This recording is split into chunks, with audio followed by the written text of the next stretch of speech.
ئێرە بازاڕی کوتالفرۆشانە لە ناوچەی مووسڵی کۆن. پێشهاتنی تیرۆریستانی داعش و داگیرکردنی ئەو شارە زیاتر لە 1000 دوکانی کوتالفرۆش لەو بازاڕە هەبوو. بەڵام لە کاتی ئازادکردنەوەی ئەو شارە دوکانەکانیش هاوشێوەی خانووەکانی ناوچەی مووسڵی کۆن زیانی زۆریان بەرکەوت.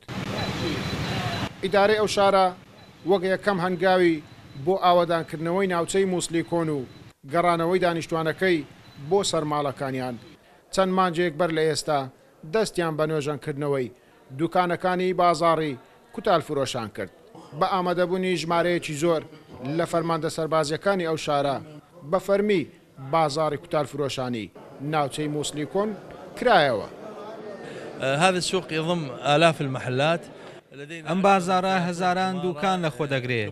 ئێمە ئەمڕۆ 1000 دوکانی بازاری کوتالفرۆشەکانمان کردەوە.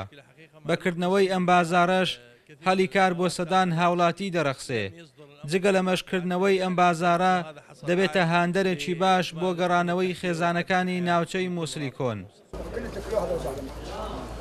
عەبدولوەهاب یەکێکە لە بازرگانەکانی ئەو بازاڕە دەڵێت ئێمە دڵنیاین ماوەیەکی زۆر دەخایەنێت تاوەکو بازاڕەکەیان وەک بازاڕی جارانی لێبێتەوە لە هەموو پارێزگایەکانی عێراق بێن لە لای ئەوان کوتال بە تاک و بەکۆ بکڕن بۆ شارەکانی خۆیان ببەنەوە. بەڵامکردنەوەی بازاڕەکە باشترە لەوەی دوکانەکان بە سوتاوی و بەڕووخاوی بمێنێتەوە.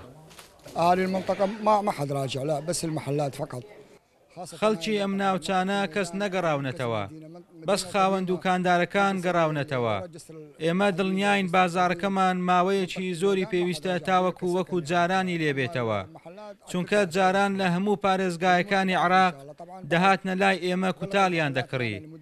بەو بارودۆخەی ئێستای شارەکەمان زەحمەتە بازرگانەکانی پارێزگایەکانی تر بێنە لای ئێمە و کوتال بکڕن. بەڵام هەر چۆنێک بێت کردنەوەی بازارەکەمان هەنگاوێکی باشە. دانیشتوانی ناوچەی مووسڵی کۆن چاوەڕێی حکوومەتی ناوەندن قەرە بۆیان بکاتەوە تاوەکو خانووەکانیان ئاوەدان بکەنەوە بۆ ئەوەی ئەوانیش هاو شێوەی ئاوارەکانی تر بگەڕێنەوە سەر ماڵەکانیان.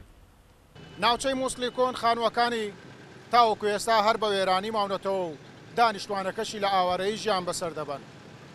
بەکردنەوەی 1000 دوکانی کوتالفرۆشان لە ناوچەی مووسڵی کۆن بەرپرسانی حکومی ئەو شارە پێیان وایە دەبێتە هاندەرێک بۆ گەڕانەوەی دانیشتوانەکەی بۆ ناوچەی مووسڵی کۆن. گەیلان بۆتانی کورسات نیوز مووسڵ.